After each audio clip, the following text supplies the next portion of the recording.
You're on ABC local radio right around Tasmania.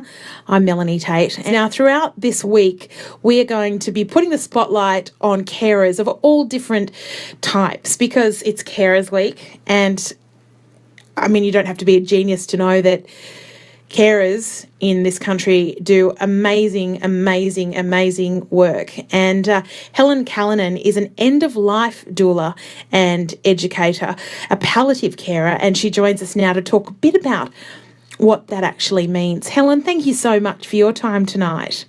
Thank you, Melanie. It's great to be there. I was very recently in Hobart leading an end-of-life doula training, so it's so great to be with you guys again on the air. Because I guess we think of doulas, don't we, as beginning of life, don't we? Yes, yeah, we do, and that's traditionally where people do think from. However, overseas, Melanie, in UK, USA, and Canada, end-of-life doulas, or otherwise known sometimes as death doulas, are quite well known and well utilised, and it's definitely a growing arena in Australia.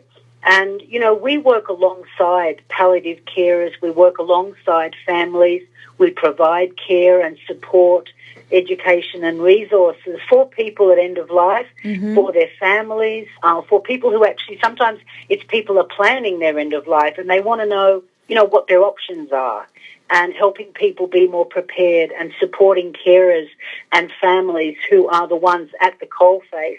And as you say, do amazing work. So when we think about the end of life, Helen, it's usually family are around and nurses, you know, who are there when things are starting to really wind down. What does an end of life doula add to that process? What is the doula doing that the family or the nurse is not doing? Well, it's not so much about what they're not doing. I think there's a bit of a distinction. So the nurse and the medical team, they're providing medical and nursing support. So that's a very specific thing. And the palliative care nurses that come in, you know, have a range of other things that they provide as well. The families are often providing the day-to-day care and are really the ones who carry the great load, you know. So an end-of-life doula can be there. Sometimes it's like providing emotional support, letting people know that, you know, what options there are available in their planning, helping them find resources, helping them perhaps plan a team that can support the carer. Because often, you know, we know the stats are that 80% of people say they'd like to die at home, but actually it's often about 14% that actually do. And part of that is that there, this is not the sole contributing factor at all, but part of that is that there's a high level of carer burnout, if you like, because the needs are getting greater for care and the carers getting more and more, you know, exhausted and without enough supports. You know, and it really does take a village, you know, to support a person coming into life. It really does take a village to support a person going out, you know. Helen, what, when might somebody bring your service in? When might somebody contact a doula? So I get contacted by a range of situations. To give you an example, sometimes I get called when someone gets a diagnosis or someone in their family, a life-threatening or a terminal diagnosis. Sometimes it's coming in then to help them navigate, you know, this extraordinary range of choices and options and navigate the health system, and a bit like, you know, in almost a bit like an event planner, you know. Right.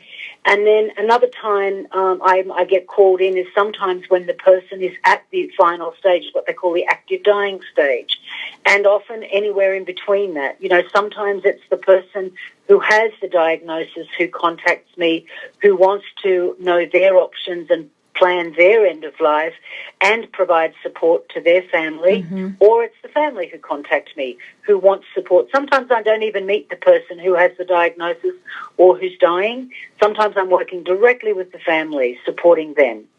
How did you get into this work, Helen? Yeah, great question. I've been doing this for nearly 30 years now, and it started off, I was around a lot of people who I used to I still actually do, as a Reiki practitioner. And I started to be working with a lot of people who were at end of life, who were very ill, terminally ill and dying. And over time, I just had more and more experience. I nursed my own parents, both of them at home, one in a nursing home, one at home, till they passed. Right. A number of friends, close friends, living in the hospice and the palliative care unit with them for 3 weeks, sleeping on the little uncomfortable bed. And then I started to have people approach me for their families and friends, and sort of word just got out. And now, there's more and more people looking for this support. And I think, Melly, one of the things that's going on right now is people are very time poor. People have got careers and lives and their own families, and we now have this extraordinary boom in our aging community, in the baby boomers getting aging, and approaching end of life. And so there's just sometimes not enough people to go around to provide the care and support for our people that we love, that we want to. So it's about having another resource, having another pair of hands, another heart, another bouncing board to get ideas, and to someone who's got your back. That's what I always say about a doula. A doula's got your back. Helen, how is it for you emotionally, this job? I personally love it. I think it's one of those things, and it's really interesting, Melanie, that the people that come to me for training, some of them are coming because they want to talk to one person, so we want to look after one person in their personal life. Some people are coming because they feel really drawn, to do this work. And I think, because it is such a privilege, it's such a sacred, blessed time to be with someone at the end of their life, and it's a very intimate, special time, and can be very, very challenging. And, like for me, I think, and for carers especially, and I was a long-time live-in carer for my elderly mother who had dementia. I lived with her for a number of years and was her full-time carer. And honestly, I burnt out, truth told. And I know the struggle that it is, and there's a lot of loss and that a carer goes through. Self-care is like so up there on the necessary required list. And so I have a lot of practices that I have in place. I have a great counsellor that I see regularly to keep me, on track, and to keep me in love with what I do, and to keep me actually renewing, myself. And because things are challenging, sometimes they're challenging, or, we're all human beings, we get triggered, and we need to have our supports in place. And I'm a great advocate for, people using supports that work for them. For some people, it's having a little time out. Sometimes what a carer needs is a damn good night's sleep, you know. Good food, support with that. Taking supplements, whether it's yoga or meditation, or maybe it's a nice walk with the dog, having friends around, having a laugh. Things like that are sustaining to our nature, to our spirit, to our being. Helen Callanan is with us. She is an end-of-life doula and educator. We're talking about caring for people who are on their way out of this life. Helen, what sort of things do you teach at the training? What are the fundamentals? Well, there's sort of two parts to the training, Melanie. The first one is like a one-day foundation workshop. So it's really where people come and we look at what is death, who actually dies, what's palliative care, what is a good death. And then we look at the stages of end of life. So we look at planning before there's a diagnosis. What can we do now so that we're not struck, at the end when something does happen to someone, we know what their wishes are. We plan ahead. In the active dying, what's actually happening there? How do we deal with that? How can we support someone at that time? Once the death's actually happened, what's happening there? What are our options? What resources are there for us? And then care for the living, so care for the people after the death, and bereavement and grief. So it's a very jam-packed day. We cover a lot of things. I give out a very comprehensive manual, because often it's like, take it home, let your journey begin now. Take it home, read back over the day, put your own plans in place, talk about what you want with your family. I see so often, Melanie, the tragedy of where a conversation's not being had, because you know what? Stuff happens, and things happen unexpected, and they catch us, and our life takes a major, curve, a major turn. And the more conversations we've had about death and dying, about what our wishes are. There's a woman I know, 5 days 5 years later, she's still agonising whether she did the right thing burying her husband or whether she should have cremated him, because he was sick one day and dead the next. Do you know? Yeah.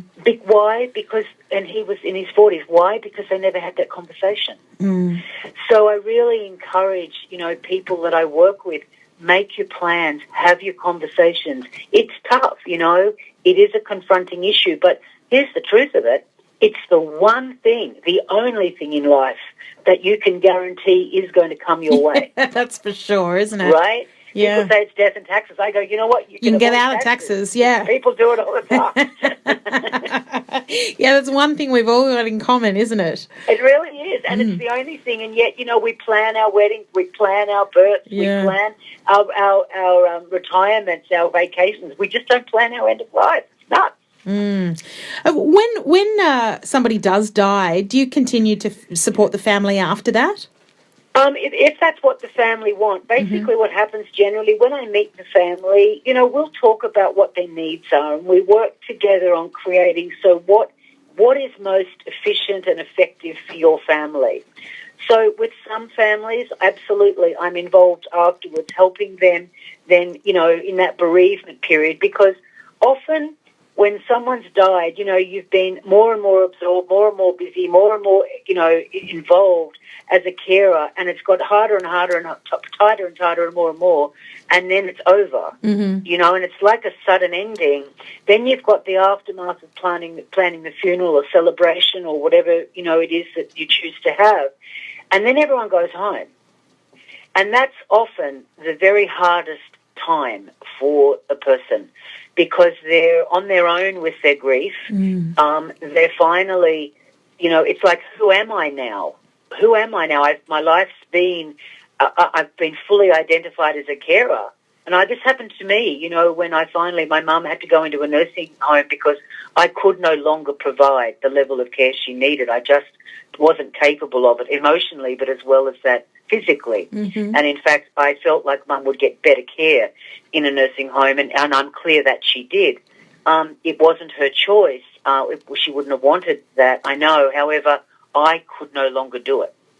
And so in doing that, I grieved so hard when Mum did that, when I got separated from Mum, basically.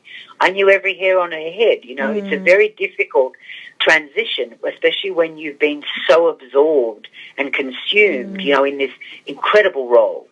And then all of a sudden it's done. So, yes, I do work with families ongoingly if that's what they want. For some people, when the person's died, the family is there. And often what I say to people too is, if I'm, doing a really, really good job, you probably won't need me there, at the very end, because your family, you'll feel empowered, you'll know what's happening, I'll be at the end of the phone, I'm there as a resource. But about, honestly, what I really would love, if I could get my job done the best I can, Melanie, is that people can honestly, hand on heart, when it's all over, go, you know what, I did the very best I could at giving them the sort of ending that they wanted, To know that you've done that for me, I know I've done that for many people. It's the most satisfying feeling that I've been able to give everything I could. Maybe I couldn't do everything they wanted, but I really, really, really did my very best. And so to me, to be able to help people do that is just such a gift, such a privilege. It sounds like you do really amazing work, Helen, and thank you so much for sharing it with us